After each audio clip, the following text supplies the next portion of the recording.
For about 15 years, one company controlled every Star Wars game that got made.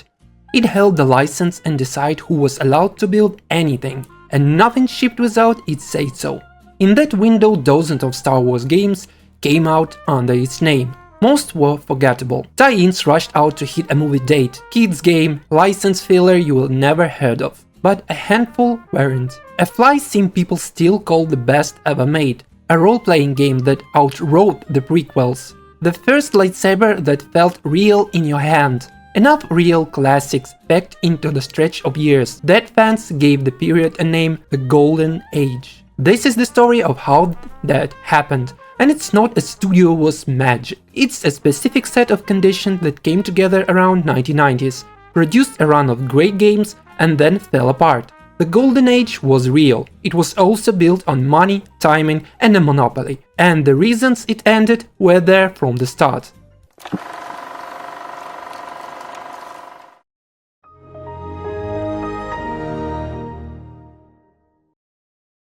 The studio was LucasArts. Well, let's start with the part nobody puts on the highlight, the deal that made all of it possible.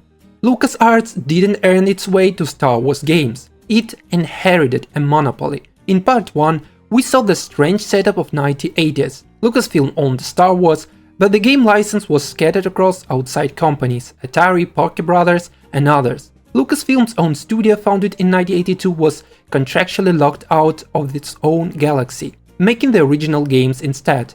Around 1990s, two things lined up. The studio took the name it's remembered by, LucasArts, and those old license deals ran out. For the first time, Lucasfilm could pull the rights back in-house and keep control of them. From then on, the license belonged to LucasArts alone. It could build a game itself or hand the job to a studio it handpicked. By either way, it decided. No outside publisher could make a Star Wars game without going through it. This control is the engine of this whole story, so it's worth being clear about what it did. It meant steady money. A license hit funds the next 3 games. It meant a company owned by George Lucas could greenlight a game with no film to promote, just because someone had a good idea. And it meant volume, a constant stream of release, strong and weak alike, because there was no rival to lose shelf space to. Hold on to that. Every classic in this episode shows up inside a machine that could afford to miss. That's not a knock on the classics, it's the reason there were enough shots taken for some of them to land. But before LucasArts built anything from scratch, the old way was still running on the console under everyone's TV. While LucasArts geared up on PC, the console side still ran on the old outsourced model. 3 games, Super Star Wars in 1992, Super Empire Strikes Back in 1993 and Super Return of the Jedi in 1994, carried the LucasArts name. But the code was written by an outside studio, Sculptured Software, and they sold through a Japanese music label. The original trilogy squeezed onto Super Nintendo cartridge. They were fast-run gun platformers. You blasted through Javas and desert creatures as Luke, then dropped into a land speeder or in an X-Wing to break up the pace. And they were brutally hard.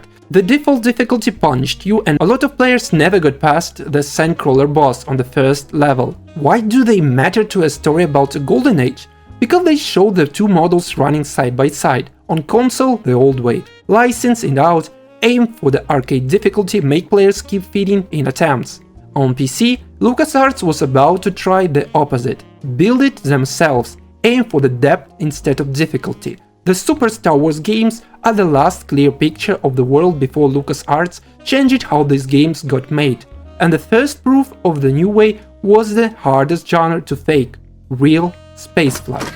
One piece of technology shaped the early Golden Age more than any design choice, the CD-ROM. In the early 1990s, PC were moving off floppy disk and onto CDs. A single disc held hundreds of times more data, enough for real music, voice and video. Suddenly, a game could carry the actual John Williams score or clips from the films themselves. LucasArts had 2 things most studios didn't: the Star Wars Film Archive and its own in-house tools. One of those tools was iMuse, a system that let music shift live with the action instead of looping the same track. That's the backdrop for everything from 1993 to 1997. Not LucasArts was brilliant, A new format opened a door, and a studio sitting on the world's most famous film library walked through it first. The first game LucasArts built in-house for the new era was Flight Simulator, not an arcade shooter, a sim. X-Wing was made for MS-DOS by a small team that would become Totally Games, led by Lawrence Holland, who had a track record in serious World War II flight sims. They took the seriousness and pointed it at the rebellion. You weren't a superhero, you were a pilot with a job. You balanced your laser power against your shields, listened to a mission briefing and flew campaign for the Rebel Alliance, where a single run could go wrong in a dozen ways. Two things made it feel new.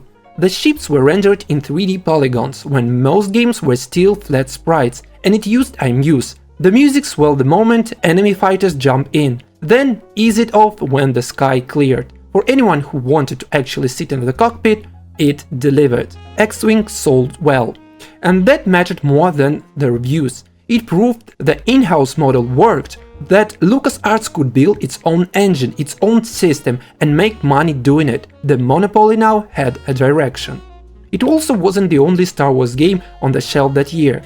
LucasArts shipped Rebel Assault, its first CD-ROM only title, more of an on-rails ride than true flight, but stuffed with film footage, a showcase for why people were buying CD drives at all. It sold in huge numbers. There was even a Star Wars chess made by an outside studio with the characters as pieces. Volume again. 3 very different Star Wars games in 1 year, because the machine could make them. And a year later, LucasArts made the move that still defines this era for the fly sim crowd. The sequel didn't put you back in the Rebel cockpit, it put you in the Empires. On paper that's a strange sell. Star Wars had spent 3 films teaching you the Empire was the enemy. TIE Fighter asked you to fly for it, to escort Star Destroyers, hunt Rebel Raiders, and follow orders up the clear chain of command. And the design made it work. The Empire wasn't shown as a cartoonishly evil, it was shown as order, structure, duty, the system that made sense from the inside. You didn't have to agree with it to understand why someone would serve it. That's a real piece of game writing, and it's why the game still tops best Star Wars games, at least 2 decades later. Not because the graphics aged well, they didn't, but because almost nothing else in Star Wars has been willing to sit inside the Empire's point of view without flinching. Here's the part that fits our thesis. TIE Fighter could exist because of the between films freedom the monopoly bought. There was no movie in 1994 telling LucasArts what story to serve, so a small team was free to make the risky, interesting choice, and had the budget too. Take away the film gap and the steady money, and the game that dares you to fly for the Empire never gets greenlight. Next, LucasArts came for the ground, and for the weapon every fan actually wanted. By the mid-1990s, the CD-ROM has created a craze, full motion video. Games packed with the filmed footage, real actors, cutscenes that look like movies. Most of it aged badly. But for a company with the film studio resources, it was a natural fit, and it shaped the next run of releases, for better and worse. The first-person shooter has just exploded. Doom was everywhere, and every publisher wanted a Doom by its own. The easy move was to skin a Doom clone with a Star Wars art. LucasArts didn't. It built its own engine, later called the Jedi engine, and its own character, Kyle Katarn. Not from the films, a mercenary invented for the game, hired to steal the Death Star plans for the rebellion. And the engine did things Doom couldn't. You could look up and down. Rooms could stack on the top of each other, levels felt like real places instead of flat mazes. It was a Star Wars shooter that respected the genre instead of borrowing its name. The same year, Rebel Assault got a sequel. More full motion video, more footage shot on real sets. It's a footnote now, but in 1995 it was another CD-ROM showpiece, and another sign the studio was shipping constantly across every format.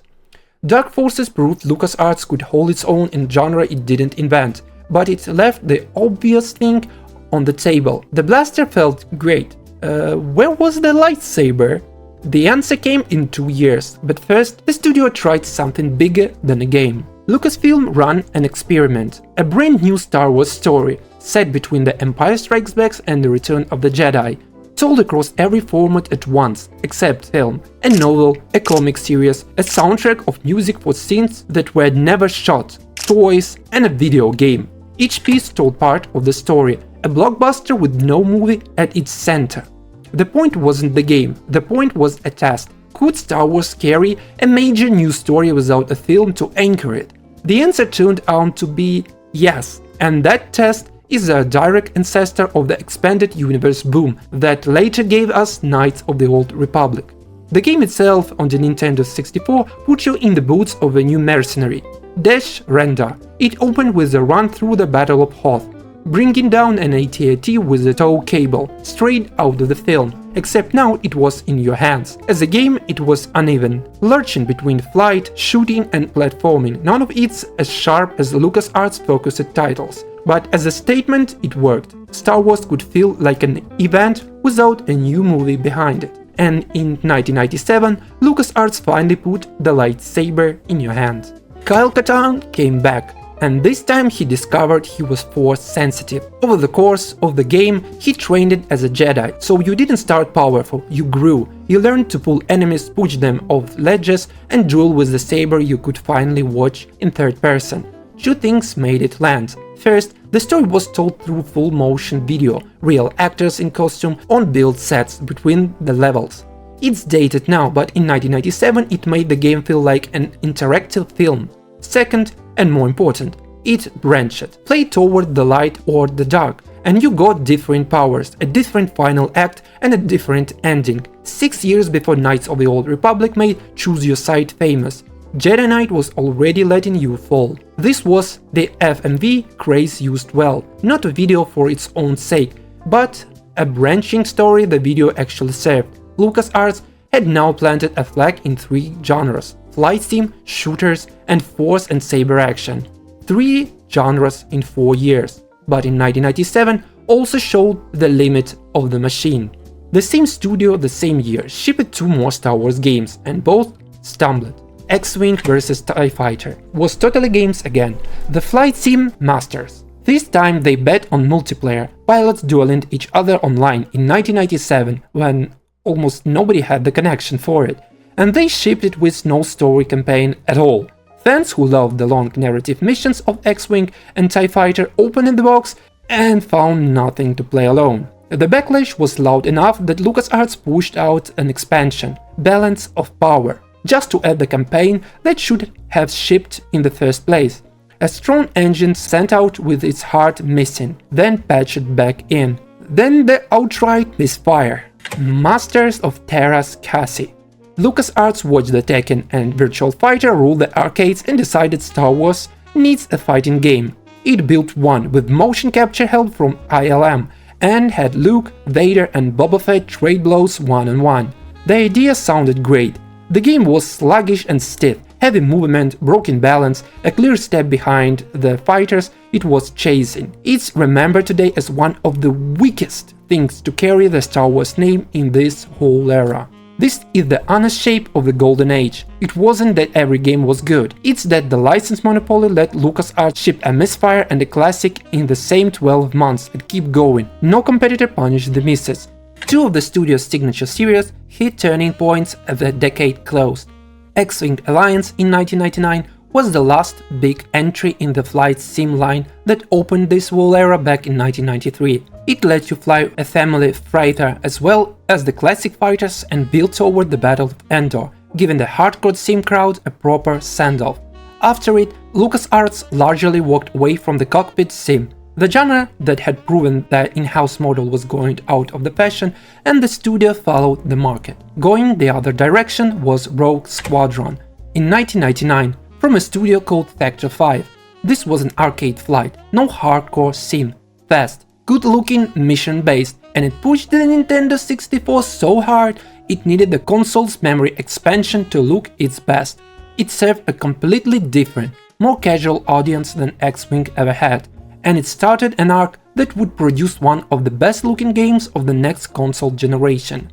One series bowing out, one just getting started, and both were about to be buried under what came next, because in 1999 the prequels arrived and the volume multiplied. For 16 years there had been no new Star Wars films. Then in 1999 the prequels began, and they changed how LucasArts made games. A new film means a release date, and a release date means a game to sell alongside it. From The Phantom Menace onward, every prequel came out with a wave of tie-in games timed to the premiere. These weren't the between films passion projects that gave us TIE Fighter. They were products with a deadline. Some were fine, many were rushed, and they show a different phase of the monopoly. Not creative freedom, but a factory running on the movie calendar. The classics and the cash-in games of the same line, in the same year. You can't understand the golden age by only looking at the trophies. But first, the exception. The Phantom Menace's biggest game wasn't the movie adaptation, it was Episode 1 Racer in 1999. It took the single pod race scene from the film and blew it into the whole game. Dozens of tracks, blistering speed, the white-knuckle rush of skimming a canyon wall and the edge of the control. It sold over 3 million copies and holds a Guinness World Record as the best-selling sci-fi racing game of its time.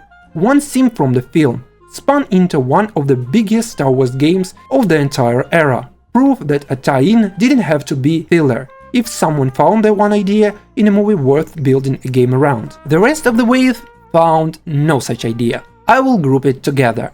The other tie-ins tell a plainer story. 1999's Phantom Menace game walked you through the film's plot. Battle for Naboo was a flight action title built on the Rogue Squadron engine. 2000 added Jedi Power Battles, a saber beat-em-up for 2 players. 2002, for Attack of the Clones, came a Clone Wars built around ground vehicles and mass battles. 2005, for Revenge of the Sith, an action game that played out Anakin's turn. Quality ran from the competent to forgettable, and that's the point.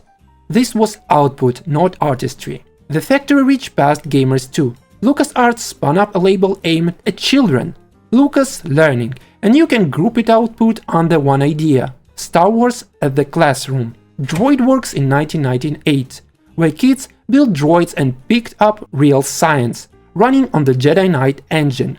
The Gungans Frontier, a game about balancing an ecosystem. Feed Droids in 1999, pure logic puzzles, in an Episode 1 costume. Different games one planned, sell Star Wars to the 10 years old and their teachers. And at the far end sat the pure oddities. Star Wars Demolition in 2000s, a car combat game in the Twisted Metal mold, where you strapped weapons to vehicles and sent Boba Fett to wreck the arena. A chess set, children's science software, a demolition derby, whatever shape a game could take, the machine made a Star Wars version of it. There was only one genre though that LucasArts kept chasing and kept getting wrong. Real-time strategy was massive in the late 1990s, and LucasArts wanted a piece of it. It took 3 tries. First, Rebellion in 1998, Supremacy in Europe, a slow deep galaxy-wide game about running the entire war between rebels and empire, ambitious and famously awkward to actually play. Then Force Commander in 2000 tried to real-time strategy in full 3D, early enough that the camera and control fought the player the whole time. Fans had waited years for it, it landed with the shrug. Then LucasArts stopped trying to invent and borrowed a proven engine instead. Galactic Battlegrounds in 2001 was built on the Genie engine, the same one behind Age of Empires 2, licensed from its makers, Ensemble Studios. 6 Star Wars factions, a real campaign, and an expansion, Clone Campaigns, timed to Attack of the Clones. It wasn't original, it was just finally solid. 3 swings across 3 years to land one genre. That's a useful correction to the Golden Age myth. This wasn't a studio that touched everything and turned it into the gold. It was a studio with enough money and enough tries to eventually get things right, and honest enough in the strategy case to admit it should just license a working engine. While strategy slowly clicked, the ground under the whole industry shifted. Around 2000s, a new console generation arrived. The PlayStation 2, the GameCube and the Xbox. They were far more powerful than anything before, and they moved the center of gaming firmly on the living room TV. That changed LucasArts' math. Big console games cost more and demanded specialist skills, and the studio couldn't build every game in-house anymore. So the license holder increasingly did what it had learned to do with the Galactic Battlegrounds. hand the work to outside studios it trusted: Raven for shooters, Factor 5 for flight, soon BioWare, Obsidian and Pandemic for the biggest swings of all time. The in-house era was quietly turning into publishing operations, a shift that became the whole story of Part 3. For now, it produced the densest run of great Star Wars games there has ever been. 2001 Rogue Squadron 2 Rogue Leader by Factor 5, the payoff of the arc that started with the 1998 game, built in under 9 months as the launch title for the GameCube. It was a technical showpiece. The Death Star Trench and the Battle of the Hoth rendered with the detail that looked impossible for 2001. For many buyers, it was the reason to own the console at launch. It was also thin on the content, a gorgeous arcade experience you finished fast. The combination stunning, short, is very Factor 5, and it comes back to matter. 2002 Jedi Knight 2 Jedi Outcast, handed to Raven Software. Raven's obsession was the lightsaber, and it built the most satisfying saber combat anyone had managed. Weight, timed, real dueling. It even opened with the 2 missions where Kyle has set the Force aside, so you fight with the blaster first and earn the saber back, withholding the best toy to make you want it. A confident design choice, and it worked. The console also carried the old space combat magic onto the new machines. Starfighter in 2001 and the Jedi Starfighter in 2002 put cockpit dogfight on the PlayStation 2 and Xbox. Not the deep sim of the X-Wing days, but a slicker, faster take built for the hold or a console pad. Jedi Starfighter even lets you trigger force powers from the pilot's seat. Neither became a landmark, but together they keep space combat alive on console just as its PC heyday ended. The same window gave us Bounty Hunter, a whole game built to give Jango Fett an origin story, trying into Attack of the Clones. Not a classic, but a solid example of the machine using a film to justify a full game rather than a rushed tie-in. Then Factor 5 took one last flight. Rogue Squadron 3 Rebel Strike tried to grow the past pure flight. It kept the gorgeous atmosphere and space runs, then added one-foot missions, the heroes out of the cockpit, on the ground. The flying was still Factor 5 at their best. The on-foot sections were clumsy and they divided players, closing the trilogy on the shakier note than Rogue Leader's claimed success. It's worth marking because it's the last major Star Wars game from Factor 5, a studio that pushed Nintendo's hardware harder than almost anyone. Their arc is the small version of the whole era, dazzling technically and even in design, and it depended on a publisher willing to fund spectacle. When that funding model changed, studio like Factor 5 didn't survive it. And then came the year everything peaked at once. If one game is the reason people call this a golden age, it's this one. LucasArts handed Star Wars to BioWare, a Canadian studio known for deep PC role-playing games, like Baldur's Gate, and gave them an unusual amount of room, set the game 4,000 years before the films, in an era with no established canon, so the writers could build their own galaxy. That freedom is the between films principle takes to its limit. No movie to serve, no timeline to obey. Knights of the Old Republic launched on Xbox in July 2003 and broke the platform's 2-week sales record. It won multiple Game of the Year awards. It let you build a character, gather a crew, and make choice that pushed you toward the light or the dark side across the full RPG. And it landed a story twist so well set up that fans still refuse to spoil it for the newcomers. Here's the honest framing. KOTOR is generally one of the best written stories in all of the Star Wars. That's not nostalgia. The awards and the reputations hold up, but it also didn't come from LucasArts' own hands. It came from the studio hiring the right RPG specialist and then getting out of their way.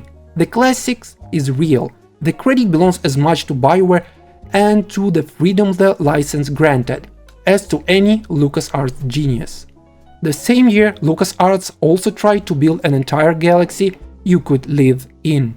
Star Wars Galaxy was a massively multiplayer online game, an entire persistent galaxy running online that thousands of players shared at once.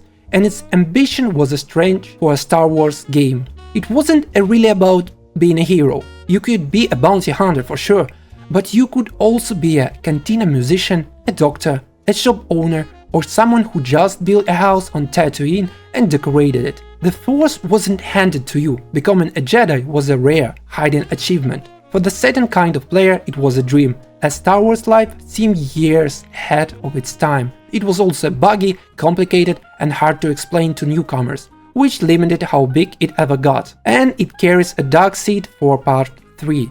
In 2005, the developers replaced its complex system with a simpler, more combat-focused overhaul. A change so unpopular, it drew away much of the existing player base and became a textbook example of how to alienate the fans you already have. Galaxies is the golden age warning label. Even in the best years, ambitions and mismanagement lived in the same building. And then there was the third release of that single year. Jedi Academy from Raven Software. 1 year after Jedi Outcast, and this is where the Jedi Knight series stopped being about Kyle Katarn. For 4 games you played Kyle. In Jedi Academy, Kyle is the teacher. You play someone new. A student you build yourself. You pick the species and the face, and then you build the lightsaber, the hilt, the color, and the fighting stance. A single blade, twin blades, or the double-ended stuff Darth Maul made famous. That choice wasn't decoration.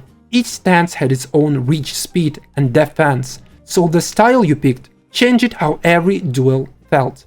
That was the real hook, not the plot, the ownership. For the first time in the Star Wars game, the Jedi on screen was fully yours, down to the weapon in your hand. There was even a point where the story let you turn toward the dark side, changing how it ended. It ran on the same tech as the Jedi Outcast, built quickly on a proven engine, wasn't exactly why it lasted. The game was open and easy to modify, so its players never let it go. New maps, new saber, new models, made by fans for 2 decades. Jedi Academy didn't survive because LucasArts blessed it. It survives because Raven shipped something people could take apart and rebuild, and the community did the rest. In 2026, people are still dueling in it. 1 year, 3 releases, an old-time RPG, an ambitious online galaxy, and an action game its fans refuse to let go of. That's the summit, and it's the new strongest single piece of evidence for the Golden Age. It also the peak of the outsourcing shift. No one of those 3 was built by LucasArts alone. And after a peak like that, there was only one direction left. But the era didn't fade quietly. It had 2 more big swings in it. Battlefront from Pandemic in 2004 took a simple idea and nailed it. Drop you into the massive battles you only ever watched from the cinema seat. Clones, droids, stormtroopers, whole maps of them on both sides. Its 2004 heart was a mode called Galactic Conquest, a light strategy layer that made the battles feel like a war you were slowly winning, not just a series of matches. The 2005 sequel added a space combat, a player-based heroes, and became one of the most loved multiplayer games of its generation. We covered both in their own episodes, but they belong here too. As proof, the machine could still land a new hit near the end. KOTOR 2, late 2004, went to Obsidian, a studio partly made of former BioWare people. They used the sequel to ask harder questions than the first game had dared. What if the Force itself and blind faith in it was a part of the problem? Its mentor character Kreia spent the game quietly arguing against the whole idea of destiny. It's some of the most thoughtful writing in the franchise. It also visibly unfinished. Obsidian was given roughly 14 months to make it, hit the deadline, and shipped with the whole sections cut. Years later, fans restored much of that missing content themselves. KOTOR 2 is the golden age in one game. Brilliant ideas rushed against a release date, rescued by its own community. The deadline came from the machine, the ambitions came from the studio, the gaps came from both. Republic Commando in 2005 was quieter and stranger, a squad-based shooter where you led a team of clone commandos and actually came to care about the 3 soldiers beside you. It had a darker, tenser tone that most Star Wars games no sequel ever came, and it's aged into a cult favorite. A small, confident game that had room to exist only because the machine could still afford a risk. And then, in that same final year, a small game slipped out that nobody treated as important. LEGO Star Wars, the video game, a studio called Traveler's Tales, and the year it launched, they merged into a new company, TT Games. It turned the prequels into blocky, funny two-player fun aimed at everyone, and it sold far better than anyone expected. It's not a Golden Age classic in the same breath as KOTOR or TIE Fighter, and it doesn't pretend to be, but it matters as a signpost. It was made entirely by an outside studio. It started a franchise that would outlast LucasArts itself, and it pointed at the future, Star Wars games made by hired studios, not by LucasArts' own developers. The in-house era that opened this episode was closing, the publishing era was taken over, which left the quiet problem sitting at the end of 2005. So, was it really a golden age? The classics are real. TIE Fighter, Dark Forces, Jedi Knight, Rogue Leader, KOTOR, Battlefront, those hold up, or at least their reputations do, and they clustered in one 15-year window. That much isn't nostalgia, but the myth around them is worth taking apart. This wasn't a studio that couldn't miss. It put out dozens of games, most of them ordinary, some genuinely poor, protected by a license monopoly that meant no rival ever punished a bad one. It didn't build most of its best games itself. It hired BioWare, Raven, Pandemic, Obsidian, Factor 5 and gave them room. And the freedom that produced the boldest games like TIE Fighters and KOTOR came from a very specific luxury: George Lucas money and long stretches with no film to serve. Three things made the golden age: a monopoly, a rich and patient owner, and the space between movies. Take away any of them and the run doesn't happen. And by the end of 2005, all three were about to go. The prequels were over, so the film gap closed. The business was shifting from making games to publishing them, and in a few years, the owner himself would sell the whole company. But that's part 3. What happens to a golden age when the conditions that created it disappear? The decline, the cancelled projects, and the day LucasArts itself is switched off for good. The golden age was real, it just wasn't magic. It was a machine, and machines can be turned off.